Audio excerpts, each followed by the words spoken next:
River, take it in thine hand, and behold, I will stand before thee there upon the rock in Hebron, and thou shalt smite the rock, and there shall come water out of it, that the people may drink. And Moses did so in the sight of all the elders of Israel, and called the name of the place Meribah, or Massa and Meribah, because of the chiding of the children of Israel, because they tempted the Lord, saying, Is the Lord among us or not? Then came Amalek and fought with Israel in Rephidim. And Moses said unto Joshua, Choose us out men, and go out, fight with Amalek. Tomorrow I will stand on the top of the hill with the rod of God in mine hand. So Joshua did as Moses said unto him, and fought with Amalek. And Moses and Aaron and Hur went up to the top of the hill. And it came to pass, when Moses held up his hands, that Israel prevailed. And when he let his hands down, Amalek prevailed. But Moses' hands were heavy, and he took a stone and put it under him, and he sat thereon. And Aaron and Hur stayed his hand, that one on the right one side and the other on the other side, and his hands were steady until the going down of the sun. And Joshua discomfited Amalek and his people with the edge of the sword. And the Lord said unto Moses, Write this for a memorial in the book, and rehearse it in the ears of Joshua, for I will utterly put out of remembrance of Amalek from under heaven. And Moses built an altar and called it Jehovah Nissi. And he said, Behold, the Lord hath sworn that the Lord will have war with Amalek from generation to generation. Okay, I wanted to share a few things with you here for a minute. I know you're all hungry and you're smelling that good food out there, but you got to hang on for a minute. This is just fantastic stuff. How many of you believe God wants to do great things? Come on. You believe God wants to do fantastic things? Well, I know He does. And I know He wants to do some fantastic things, not just out there somewhere, but right in here. As a matter of fact, right in here. He wants to do things right in our personal lives. And you know what? Nobody else can do these things, but God can do these things. He can get inside you. He can do incredible things right inside you, change you, transform you, translate you into something powerful. Only God can do those things. Nobody else can do those things. You know, you can go and you can do anything you got to do, but only God can work in here to transform you, to really do something powerful. I believe God wants to do good things. And let me just tell you the story here for a minute. Anytime God wants to do big and good things, the devil says, no. How many of you know John 10:10 says, the thief cometh, but for to steal, kill, and destroy. His goal and his job is to take away all the promises of God and stop your life and remove every blessing and hinder everything he can and stop the move of God, because he hates God. But how many of you know he loses? Matter of fact, he's lost. He didn't win, he won't win, and he's not going to ever proceed. He's just going to get stumped. But I want you to hear me this morning. I know that you can identify with some of this story, and I just want to share a few things with you. You know, these guys were in the middle of the desert. Let me just tell you the story. They're in the middle of the desert, and the Rephidim means the blustering. It means just death. There's nothing there. It's just, how many of you ever been out in the desert and you're going, man, I'm thirsty here, but there ain't no water? How many of you know the desert is not a place you find water generally? It's that's why it's called desert. You don't find a lot of water out there, but how many of you know that when God says it's time to go, you just go? And you know what? God was leading these people. Moses wasn't. God was moving. He was showing Moses, here, I want you to go here and here and there. And they're going here and here and there. And they get out to a spot. And how many of you know in the desert is a place where we need to trust God? Amen. Have you ever been in the desert? Yes. How many are in the desert? Yeah, I know what that's like. You go, man, God, I haven't really heard from you for a while. Feels like my spirit's kind of like real dry. And I can spit crackers. I'm pretty bad here. And you know, when you get in that situation, a lot of times it's the preacher's fault. Now, come on, they blame Moses. Moses, what's the matter with you? You drug us out here to kill us because you don't want to give us no water? No, he didn't do that. It was because God told him where to take him, and God is going to test us. He's going to try us. He's going to take us to the limit. Sometimes he's going to take you to the desert, and he's going to say, now let's see what we can do here. Say, God, I don't want to go to no desert. Come on. But you know, their whole trip for 40 years was in the desert going in circles. You know why they went in circles? Because they didn't believe God. Well, here we go. I don't know whether you're in the desert or if you're not, you will. Everybody goes there. Everybody gets to experience the desert. Everybody experiences something in their life that tests you, tries you, pulls you out to the limit. God speaks to Moses because they chided with him and they said, what in the world is your problem? Are you brain dead, son? You drug us out here to kill us. Here we are thirsty. Our animals are thirsty. There ain't nothing here. But how many of you know God's bigger than whatever? Amen. You know, I got pictures even now of that rock. Well, this just turns me on. That rock is still on planet Earth. And it's obvious. I'll show you the pictures. It's in Saudi Arabia presently. God says, Moses, I want you to take the elders and I want to show you the power I have. I want to demonstrate to you the glory and the power of the mighty God that you serve. Get that rod and go down there to that rock. Now, we know that rock was Christ. Oh, I got too much to tell you, but you know all this stuff. He said, now I want you to go down there and smite that rock. And I got scriptures about that. Moses says, okay. He gets his rod and he marches down to the rock. You know what? It wasn't just a rock in general. It was a rock that God picked. How many of you know God is always particular and he's got it right? Moses goes down and he says, okay, Moses, it's that rock right there. He said, now I want you to strike that rock. You know the story that Moses was mad. You can read about it in Numbers. Moses was mad. How many of you know Moses was human? He was the meekest man on earth, but he still had a temper. And he said, I'm sick of these people chiding me, messing with me. It's not my fault. All I'm doing is what you tell me, and then they stick me in the ribs for it. It's not my fault. I'm just the messenger. He goes down there and he's mad and he says, okay, I'm going to show these people, and he cracks that rock twice with the rod. But see, the rock was a type of Jesus. And Jesus was only smote once. That's why God told him, he says, just hit it one time. Because the type was messed up now. Even though it still works. And you know what? Let me tell you, there is life in Jesus. Amen. Are you with me? I said there is life in Jesus. Because when he smote that rock, the Bible says that the water gushed out of that thing. Right out in the middle of the middle of the desert. I don't know if you've ever been out in the Mojave Desert when it's hot. But I guarantee you, water is a refreshing sign. And when you got 600, 700,000 people out in the desert, that's how many that was. When they came out of Egypt, they came out with a load. Not only were the people and the kids, and they had animals.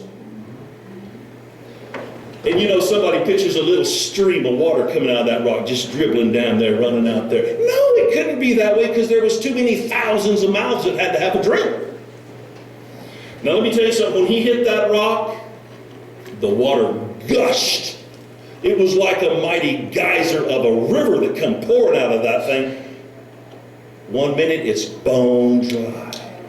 Desert, nothing. The next second, there is a gushing, mighty, violent river exploding out of the rock. Everybody say, Jesus is full of life. What is water? It is life. You just take the water away and see how long you live. You're going to die right away. I told Stephen a while ago, now I like coffee. How many of y'all like coffee? Some of y'all are really born again. Others just don't drink coffee. I don't know what their problem is. But I like coffee. And I like it with a little cream in it. I know some of y'all got different attitudes and tastes. But you know what? It's the same way with every human. You know, I believe some things you don't. Some things you believe I don't. Some things you like I don't. But that's what makes the planet happen, ain't it?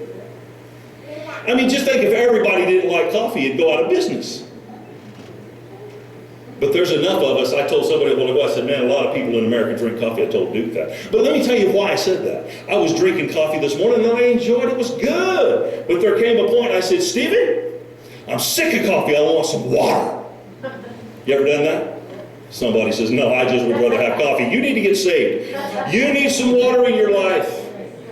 You need some life. You say coffee's full of water. I know, but there's something about that fresh, refreshing, cold glass of water. Makes me thirsty. Where's my water? I went back over here. Now, I think we have the best water in the world. I don't know what Rick thinks because he has to test it, but it's good water in my opinion. I filled that glass. It was a big old glass. I filled that thing clear to the top, and I said, oh, that was good. How many of you ever been really thirsty? You know, the Bible says, he that hungers and after what? What happened? You be filled. Oh, there was nothing better than that big old fresh, cold glass of water. I just drank it down and go, oh, that was really nice. Let me tell you something. When you get stuck out in the desert, everybody, listen to me closely. You need Jesus. You need a rock full of water, full of life. Because you're going to die, sure enough, in the wilderness, in the desert, if you don't find that rock. But Moses says, God called a man, and he's got the stuff for you. All you have to do is take a drink now, because the water is totally abundant. Well, I'm just getting started, but I'm telling you something. There's plenty of water now in the wilderness. Where there's people were dry as a bone, now there's plenty of water. It's roaring out of the rock, running down into the area, and there's lots of water to drink. Everybody's a happy people. And how many of you know about the time you get happy, the devil says, what? Wait a minute, we can't have that. We got to stop this right now. This is getting out of hand. These people are drinking down too much life. We got to stop this. How many of you know the devil's job is to come and mess with you? That's his job. If you think well, I'm a Christian, bless God. I don't have no. He mess with you. And you know what? If he can cut off that source of water, he will. Well, anyway, the water's pouring out of the rock. Let's see the picture of that rock. It's just a big old huge dome like this, just sitting out in the middle of a same old desert. The desert hasn't changed. Thousands of years sitting there just like it was. Only it's split down the middle now. And you can see watermarks where it just gushed out of there. You know how water, after a while, it erodes? And you can see the marks of that water? You say, how? I don't know. It just does.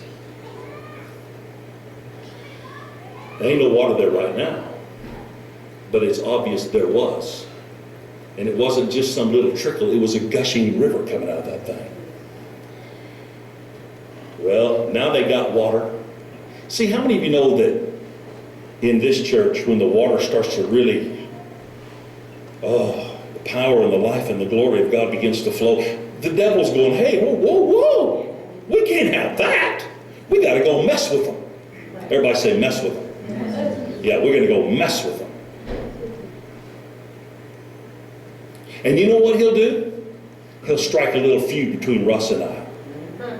He'll strike a little feud between Uncle Charles and I. Some stupid thing that doesn't amount to a hill of beans. He'll get it started.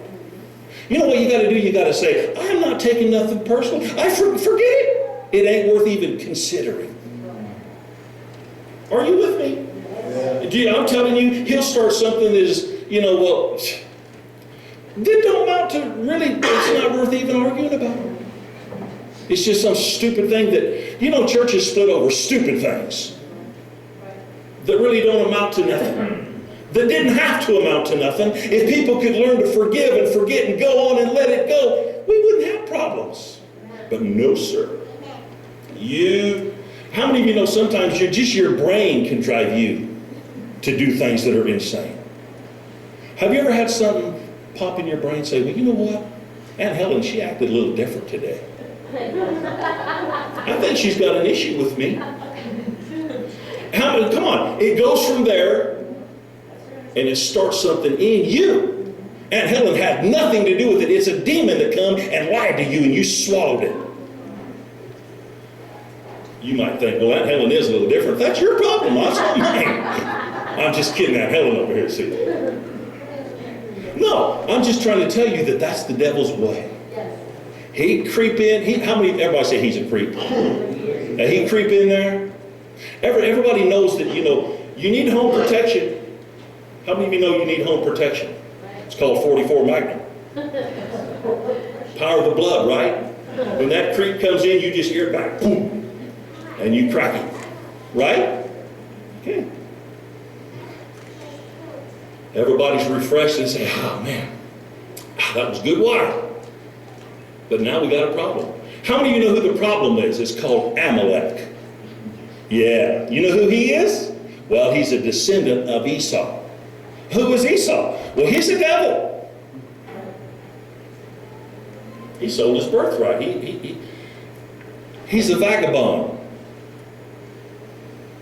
Just out there, causing trouble. Well, I gotta hurry. My guts are growling too.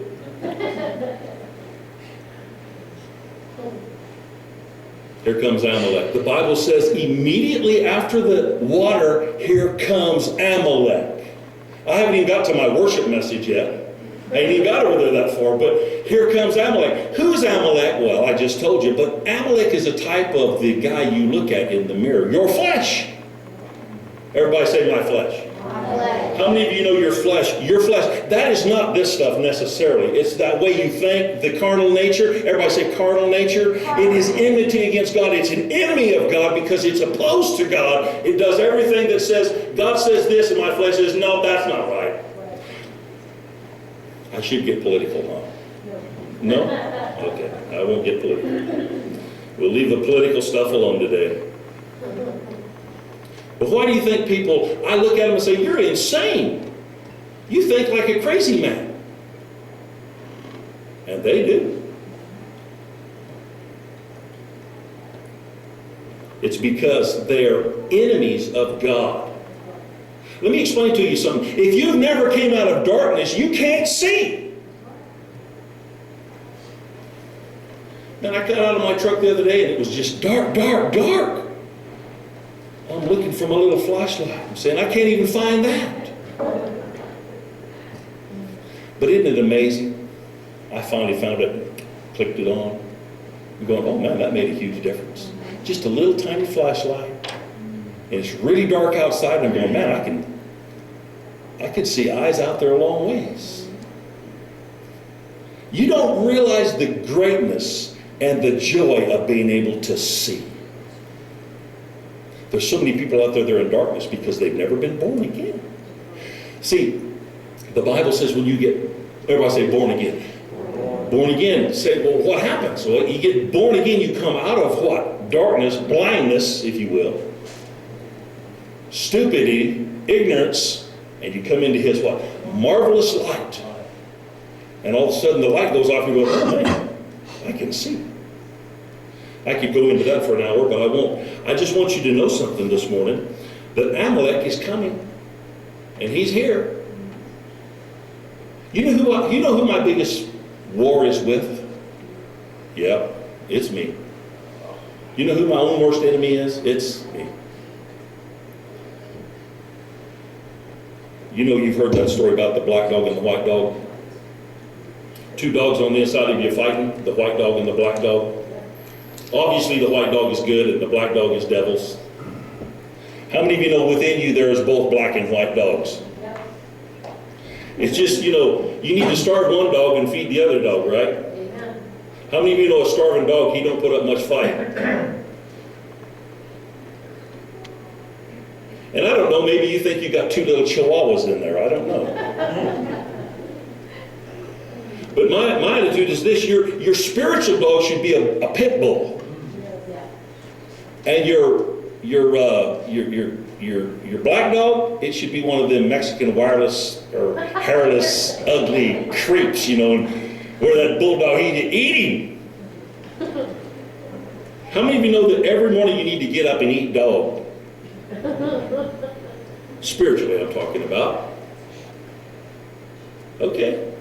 Amalek's come. You know why he came? I'm going to tell you why he came, and I'll finish this Sunday. He came to get your water. How many of you know in the desert, everybody wants water? Have you ever noticed where there's water, there's people? Go down to Lake Havasu. There ain't nobody with a brain that would live there. But you know why they go there? Because there's water. In the desert, water is a precious commodity. And Amalek knows that, and he come to get it. He wants to take your life. Did you know the devil comes and he wants to take your life, your blessing, your health? Anything he can rob from you, he'll try his best to get it. But that don't change the fact that the water's there, and if you let him, that's your fault. Because how many of you know Jesus? Did you know, I gotta quit. Did you know that the blood has never lost its power? The Jesus that died 2,000 years ago and was raised from the dead 2,000 years ago, he's never changed. Did you believe the Bible? The Bible says, Hebrews 13, he's the same when? Yesterday, today. He has never changed. He's the same forever, and the same God that raised water out of the rock and it fed the multitude in the desert, same God. He's never lacked in power. Never lacked in power. Same.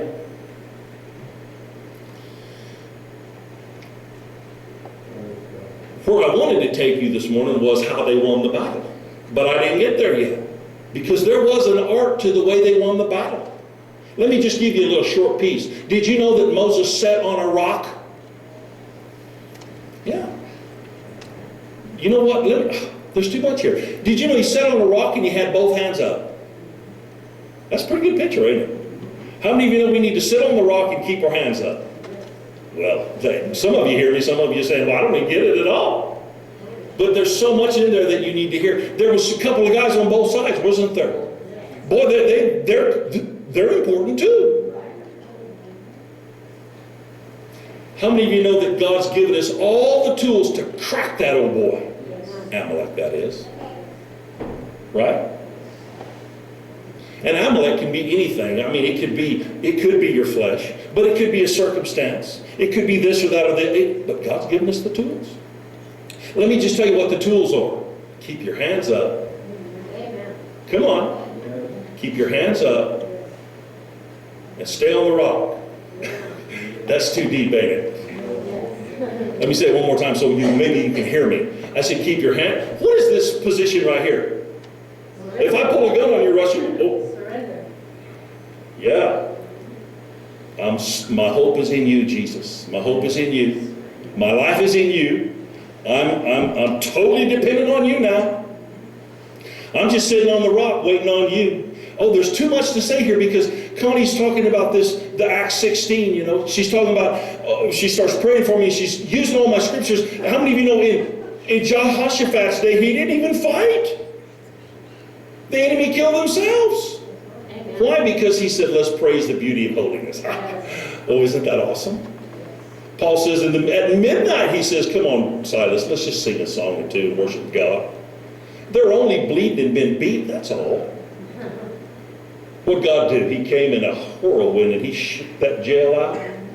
Well, I got too much to say, but listen, keep your hands up, keep your mouth open, stay on the rock, and drink all the water you can drink.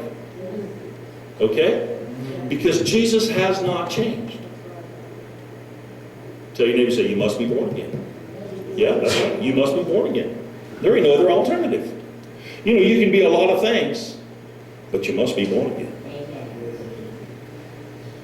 You can be pretty. You can be skinny. Well, you can be fat and ugly, but you must be born again. You got it? That's who you got to be. Okay. I got to quit. Let's stand up. Come on down here and pray.